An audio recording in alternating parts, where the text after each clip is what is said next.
Welcome back, Astro listeners, to Star Lady Soul Reader Network. This is Media Monk, and as usual, I have the shining star of the zodiac, Star Lady. Hi, Star Lady. Hello, Media Monk. And we all know Star Lady is indeed Kim Marie, the managing director for our EAN network.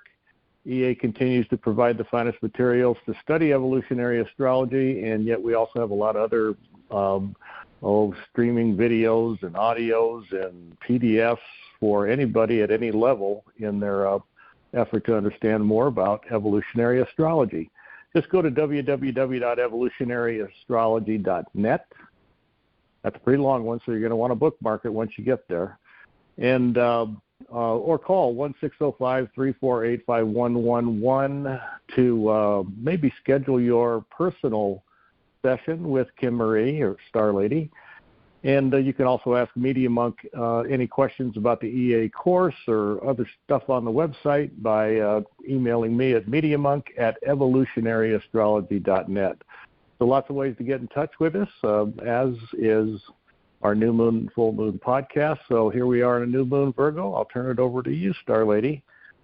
And the transition is a little housekeeping. We have a EA online conference, an online conference for evolutionary astrology, and that's going to happen October 6th, 7th, and 8th online. You can register in our newsletter. I'll have links directly there to register for that online conference.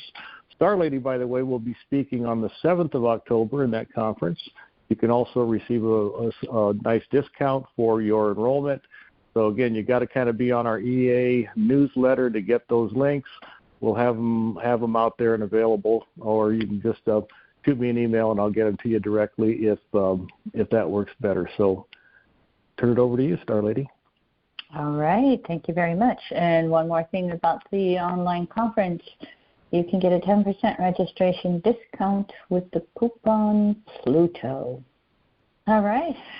How are we doing through the busybodiness of the new moon in Virgo during a Mercury retrograde in Virgo? We are just finishing up with that Mercury retrograde.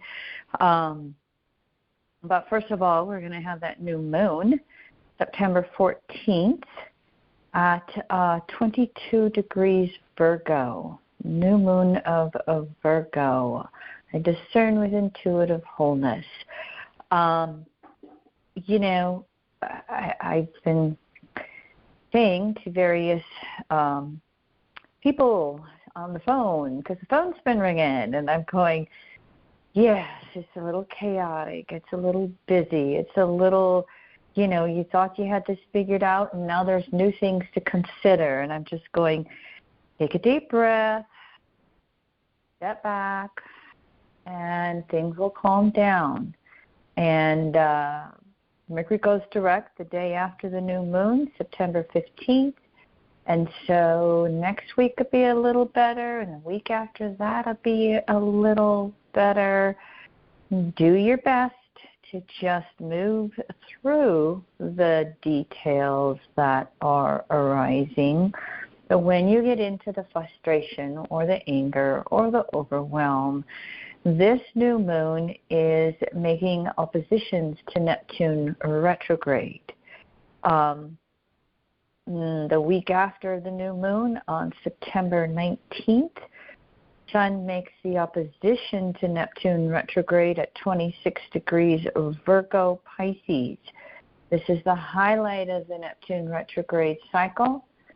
The time where we can get those great ahas and intuitive hits popping up into consciousness for us.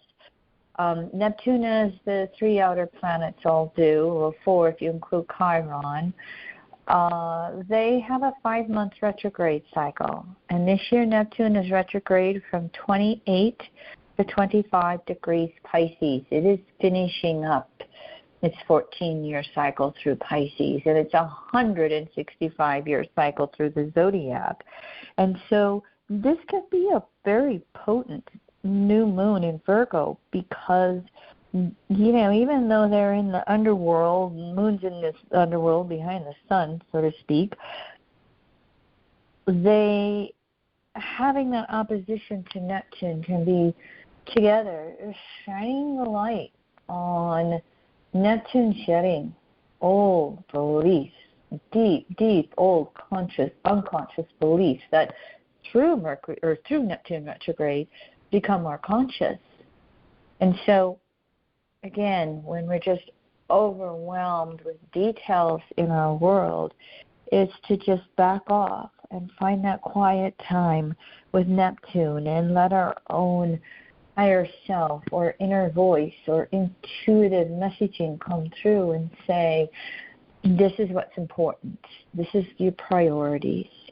And here's how you can then go into Virgo, back into that physical world and go, and this is step 1, step 2, step 3, step 4 of what I am working through. Mercury's retrograde cycle, August 23rd through September 15th.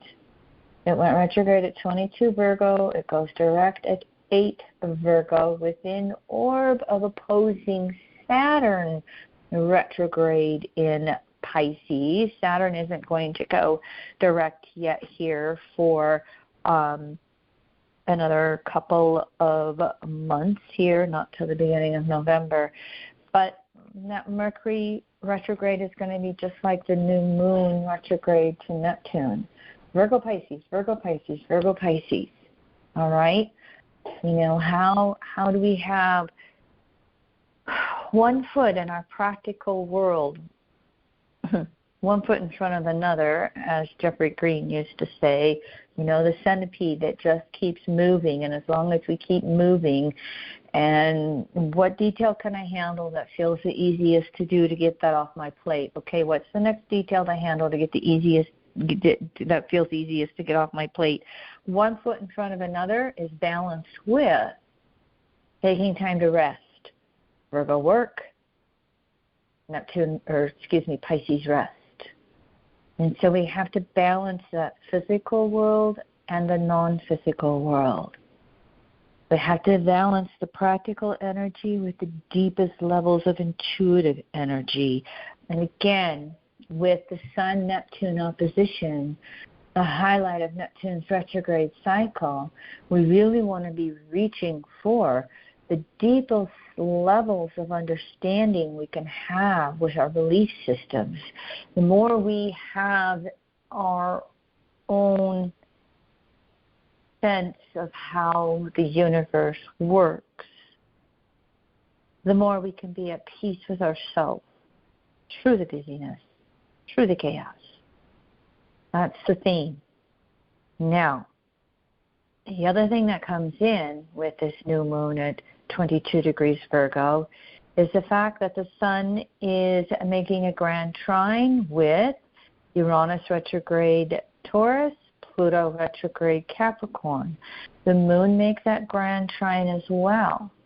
Mercury direct will come along and also make the it trines Jupiter 3 times, and it trines Uranus just once. It didn't quite make 3 to Uranus, but we have these Virgo planets now making the grand trines in the Earth signs with Uranus and Pluto. And by the way, Uranus and Pluto are 5 degrees from waxing trines themselves, the 120-degree mark. You remember back in 2010, 11, 12, Uranus made 7 waxing squares to Pluto? Remember that from Uranus, Aries, Pluto, Capricorn? And, these are the first quarter squares, crises in action from their Virgo conjunctions in the 1960s. And if I remember, those Virgo conjunctions were in the middle degrees of Virgo. And so these Virgo planets this month can be tapping into that kind of energy back from the 1960s. Well, the struggle to change things in the 2010s is now going to show the fruits of our labors in the 2020s. let me get this correct. Uranus will make 5 waxing trines to Pluto from I won't even go into degrees. I think the waxing trines are in fire signs. Yeah, they are in fire signs, Gemini and Aquarius. 26, 27, 28, 5 waxing trines. But here we are in 23, and they're within 5 degrees of those trines. So we're already starting to feel the fruits of some of our labors. And we have for instance, in the United States, the conservative movements, it was the big lie and their denials and just total disregard for rule of law and fact-based reality. We have the more liberal movements that are really wanting to progress forward with broader social support system nets and, more one person, one vote. Let's progress in more inclusive manners. That energy is going to carry out through these Uranus waxing trines to Pluto all the way through the 2020s. They'll be highlighted next year in the 2024 presidential election, but we'll talk about that next year. The point is that split energy between include versus exclude, which is in the entire history of the United States, it is there with these waxing trines. Sometimes astrologers will call trines the couch potato aspects. The energy is so easy, we don't make an effort. I like to say the ease is rewards of prior efforts. And during trines, whether waxing or waning, it's easier to make an effort and move things forward. And so how are you motivated on a personal level right now with your own relationship to resources? Uranus retrograde in Taurus, the new moon in Virgo, Mercury retrograde in Virgo, and Pluto retrograde in the late degrees of Capricorn. So a grand trine in Earth is the physical world. It's the world of money. It's the world of material possessions and resources. It's your relationship with planet Earth. How are you balancing that in your world? With these grand trines, are we just continuing on as we've always lived because it's easy to do so? Or are we recognizing, things aren't quite the same as they were before? For those of you who own property or vehicles, you will notice insurance is just pretty chaotic right now. Star Lady and Media Monk, one of our first camping trips, our little pop-up A-liner, 2 years old, got hail damage.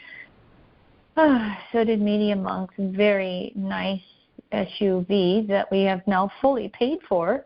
And we're negotiating that world of insurance and going, whoa. Well, at least we still have insurance. We haven't been denied it.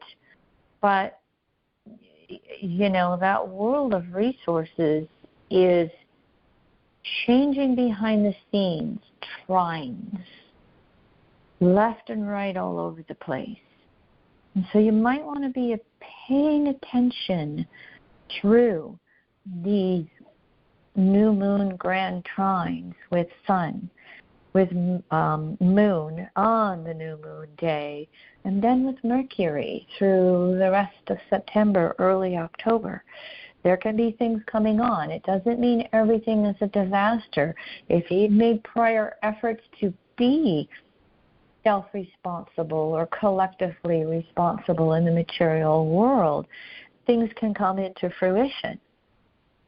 again, there's just a real strong theme with that material world. And that's where you can take that busybody energy of Virgo, Mercury direct, and go, okay, one foot in front of another. What do I have to work through? What do I have to manage? What do I need to pay attention to? What are my priorities in this physical world for my own survival and smoothness and comfort and ease?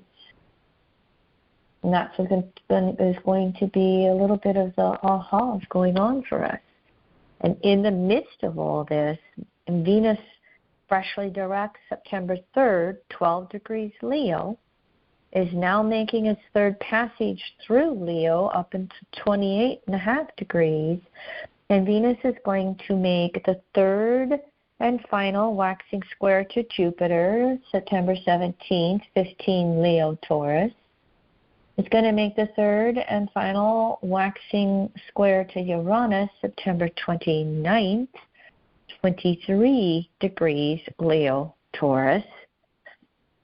Three waxing squares, crises in action with Venus and Leo, and what's important to me, what do I value, with Jupiter waning balsamic phase to Uranus. They don't have their conjunction in Taurus till early next spring. Here again, working our way through the world of resources. And by the way, just a tidbit that was reiterated in a news article for me. Climate change does not create earthquakes. Climate change does not create earthquakes. Those are big cycles of the tectonic plates moving under the crust or mantle of the Earth's surface. They happen all the time, and they have happened for eons of time.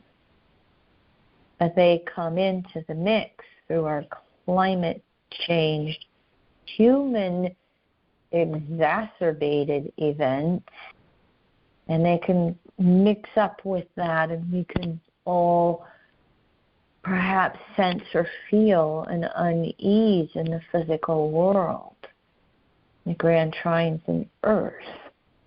You know, there might be a sense of, well, I'm okay, but whoa, the rest of the world's in chaos. Is that going to come along for me? It may be possible. And this is why it's so important on this new moon opposition to Neptune retrograde that we're really, again, touching in with our deepest beliefs, our inward sense of balance and peace and security, so that we can move through ebb and flow in the physical world, because that is how it happens. Mars in Libra is going to oppose Chiron retrograde September 24th. Mars at 18.5 Libra, Chiron retrograde at 18.5 Aries. Chiron getting ready to conjunct that north node as Mars gets ready to conjunct the south node. Us versus them, you versus me, exclude versus include. This will start to become more and more of a theme as we move through this fall in the second half of the zodiac, when we move through the 6 signs that deal with relationships. This will be initiated on the fall equinox, when the sun enters Libra on May 23rd. And by the way, my EA mantra for Libra, I balance a diversity of relationships with my own initiative. I balance, Libra, a diversity of relationships, Libra, with my own initiative, Aries. So how are we moving through our world of relationships, personally and collectively. And how are we initiating participation that serves us as well as serving others? We can do the extremes of Libra codependency and neediness. We can do the extremes of Aries selfishness. There's always a balance between ourselves and others, and working to figure that out. And so, how do I balance myself with others through this world of resources that we find ourselves moving through? How do we balance ourselves through just prioritizing what's important to us? You know, just to carry on a little tidbit with an insurance claim on our vehicle, and it's not that old that we've, paid off the loan. This is the second hail claim. We live in one of the 3 states of the country with the most hail. This is our second hail claim, and the last time we fixed the insurance or the hail damage on our vehicle, it was 6 weeks from the time we took it in to the time we got it back, and that was before the pandemic and supply chain disruptions.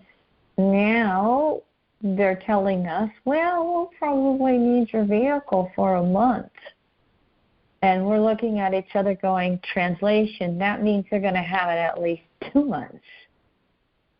And, we luckily have 2 vehicles, so we'll have to share mine, and I don't drive a lot working out of the home. But the point is, there's this physical world, and we want to get the newer vehicle fixed, because if you take the check and you don't fix it, then you can never make another hail claim.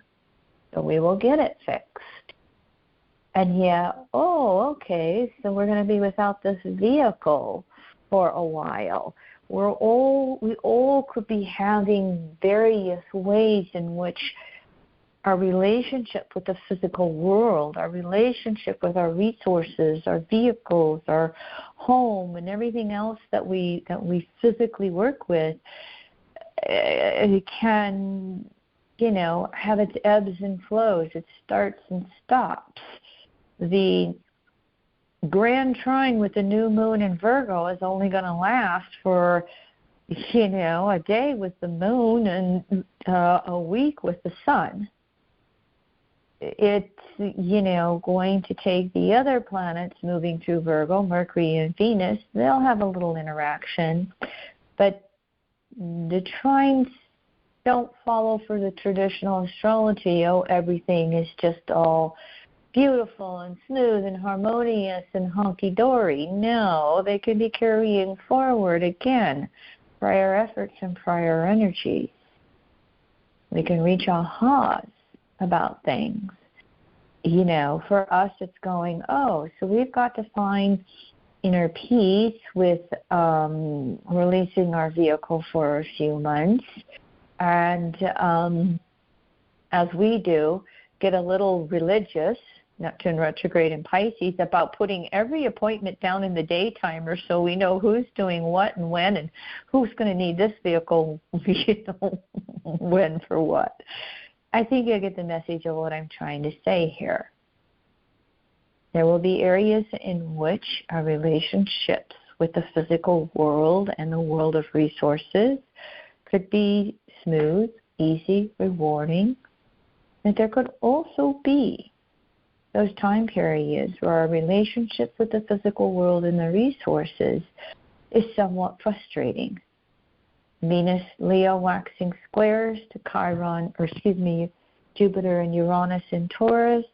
Are we on the same page with our values and priorities around resources if we're in partnership of some way? Am I having to review my physical world, my budgeting with everything, with my income and expenses. That's been part of the Venus retrograde lessening. Venus retrograde in Leo. I love me on deep inner levels. How am I renegotiating my love with you? But because Venus's inner side, rulership of Taurus second, is what we value and what we need to survive. And Jupiter and Uranus are in Taurus. It really has been a summer to go. This is how I want to expend my energy in the world and my resources with what surrounds me.